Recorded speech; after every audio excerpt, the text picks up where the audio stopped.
जिस इंसान को पुलिस मामूली और बेसहारा समझकर दुत्कार रही थी, असल में वही इंसान पूरे पुलिसिया सिस्टम की बुनियाद हिलाने की ताकत रखता था। क्या आपने कभी सोचा है कि फटी हुई चप्पल और पुराने झोले में फुटपाथ पर लेटा एक बुजुर्ग असल में कभी उस ओहदे पर रहा हो जहां से पूरे प्रदेश का कानून चलता था। आज की कहानी एक ऐसी रात की है जहां वर्दी के अहंकार और एक महान व्यक्तित्व की सादगी के बीच ऐसी टक्कर हुई जिसने हर किसी की आंखें खोल दी। एक ऐसा जाबाज अफसर जिसके नाम मात्र से जुर्म की दुनिया में खौफ पैदा हो जाता था, आखिर उसे एक पुलिस स्टेशन के बाहर भीगे बोरे पर रात बिताने की जरूरत क्यों पड़ी? और क्या हुआ जब उस बुजुर्ग ने अपने छोटे से पुराने फोन से सिर्फ दो शब्द कहे और पूरा जिला प्रशासन उसके सामने घुटनों पर आ गया? आज की ये कहानी सिर्फ एक किस्सा नहीं, बल्कि इंसानियत और फर्ज की वो दास्ता है जिसे सुनकर आपका नजरिया बदल जाएगा। वाराणसी शहर की उमस भरी रात थी। ट्रैफिक कम हो चुका था, लेकिन 5 से 10 मिनट के बीच पुलिस की जीप या बाइक की आवाज गूंज जाती थी। कोतवाली थाना, जो पुराने जमाने की ईंटों की बिल्डिंग बन चुका था, उसके सामने फुटपाथ पर भीगे हुए बोरे और गीली चादर पे एक बूढ़ा आदमी लेटा था। न कोई बिछावन, न साथी, बस एक प्लास्टिक का थैला, एक पुराना फोन और फटी हुई चप्पलें। नाम था विक्रम सिंह राठौर। उम्र 78 साल। चेहरे पर झुर्रियां थी, लेकिन आंखों में वो तेज था जिसे देखकर कभी पूरा महकमा हिल जाया करता था। लेकिन आज वो चुप थे, शायद बीमार थे या पुराने गुजरे वक्त का कोई किस्सा सोच रहे हो। कुछ ही देर में थाने की राउंड पे निकली पुलिस की बुलेरो जीप वहां से गुजरी। एक हेड कांस्टेबल जिसका नाम था संजय दुबे नीचे उतरा और झुंझलाते हुए बोला, ए बाबा, ये कोई सोने की जगह नहीं, चलो हटो यहां से। ये कोई रैन बसेरा नहीं है। विक्रम सिंह ने बिना घबराए चादर हटाई, आंखें खोली और धीरे से बैठ गए। वो कुछ पल कुछ नहीं बोले, बस एक टक उसे देखते रहे। संजय चिल्लाते हुए बोला, क्या घूर रहा है? सुनाई नहीं देता?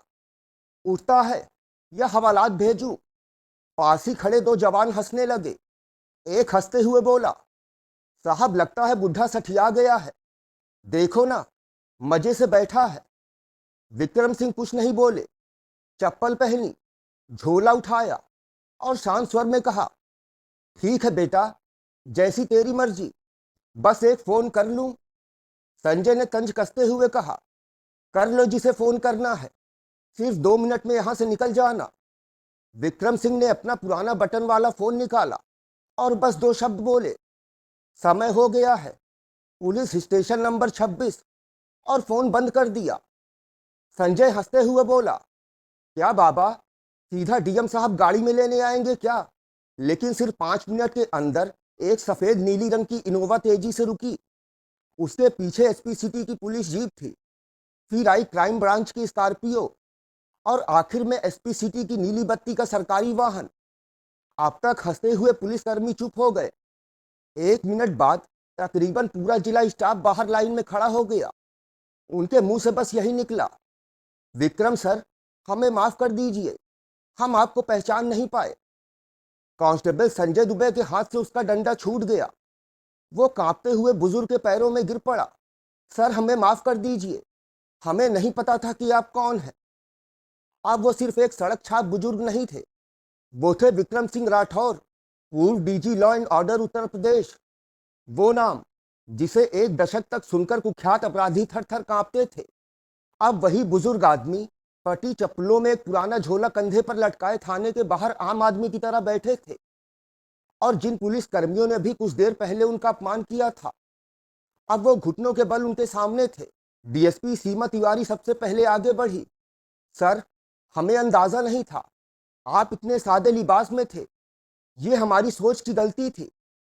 विक्रम सिंह ने उनकी आंखों में देखा, फिर धीमे से बोले, यही तो परखना चाहता था। एसपी अजय शुक्ला ने सर झुकाकर पूछा, सर, अगर आपकी इजाजत हो तो क्या मैं कुछ पूछ सकता हूं? आपने ये सब क्यों किया? विक्रम सिंह मुस्कुराए। उनकी मुस्कान में न कोई गुस्सा था, न कोई घमंड, सिर्फ एक गहरा सवाल था। क्या हम वर्दी को इंसानियत से ऊपर समझने लगे हैं? मैं कोई तमाशा करने नहीं आया था। मैं तो बस ये देखना चाहता था कि क्या अब भी वर्दी में इंसानियत जिंदा है?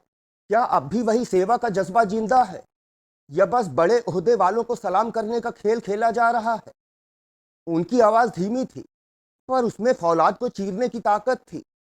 तुम सबने सिर्फ मेरा नहीं, हर उस इंसान का अपमान किया है जो सड़क किनारे मदद मांग रहा हो। तुमने एक बुजुर्ग को नहीं, एक नागरिक को छोटा समझा। पर यह याद रखना, हर सड़क पर बैठा बूढ़ा व्यक्ति भिखारी नहीं होता। कुछ ऐसे भी होते हैं जो तुम्हारे पूरे सिस्टम को आईना दिखा सकते हैं। विक्रम सिंह की इन खरी खरी बातों ने पुलिस वालों के अहंकार को मिट्टी में मिला दिया। संजय, जो अब तक घुटनों पर ही बैठा था, उसकी आंखों में आंसू थे। वो गिड़गिड़ाते हुए बोला, सर, मैं आपको पहचान नहीं पाया। मैं कभी आपकी ट्रेनिंग में था। मुझसे भूल हो गई। मुझे माफ कर दीजिए। विक्रम सिंह धीरे से आगे बढ़े, उसका कंधा थामा और बोले, सजा से ज्यादा जरूरी है सीख। अगर तुम बदल जाओ तो यही मेरा सबसे बड़ा सम्मान होगा। डीएसपी सीमा तिवारी पास आई और बोली, सर, हम चाहते हैं कि आप जिला मुख्यालय के हर थाने में जाकर ये बात रखें ताकि दोबारा कोई ऐसी गलती ना करे। विक्रम सिंह मुस्कुराए, मैं आऊंगा, मगर बिना बताए, क्योंकि असली परीक्षा तब होती है जब देखने वाला सामने ना हो। विक्रम सिंह के ये शब्द पुलिस वालों के जमीर में उतर गए। एसपी अजय शुक्ला, डीएसपी और पूरी टीम, जो अब तक सिर्फ वर्दी और रैंक में उलझी थी, आज पहली बार उन्होंने एक ऐसा अफसर देखा जो बिना वर्दी के सबको झुका गया। अगली सुबह थाने के बाहर एक बोर्ड टांगा गया, मानव संवेदना दिवस। हर महीने की पहली तारीख को हर पुलिसकर्मी को बिना नाम, रैंक या कपड़ों को देखे हर आने वाले व्यक्ति को सम्मान के साथ सुनना अनिवार्य था। इस बदलाव की प्रेरणा बने विक्रम सिंह। एक हफ्ते बाद सीतापुर पुलिस ट्रेनिंग सेंटर में एक विशेष सेशन हुआ। सैकड़ों ट्रेनी पुलिसकर्मी सामने बैठे थे। मंच पर खड़े थे वही बुजुर्ग, पुराने कुर्ते में, आंखों में चमक लिए। विक्रम सिंह बोले, वर्दी तुम्हें इज्जत दिला सकती है, लेकिन उसे बरकरार रखने के लिए इंसानियत चाहिए। अगर तुम्हारा सलाम सिर्फ ओहदे देखकर होता है तो तुम अफसर नहीं, बल्कि वर्दी पहनने वाले सरकारी गुलाम बनकर रह जाओगे। पूरा हॉल शांत था, हर चेहरा सोच में डूबा था। थाने के अंदर एक बोर्ड लगाया गया, जो न्याय मांगे उसे याचक नहीं, नागरिक समझो।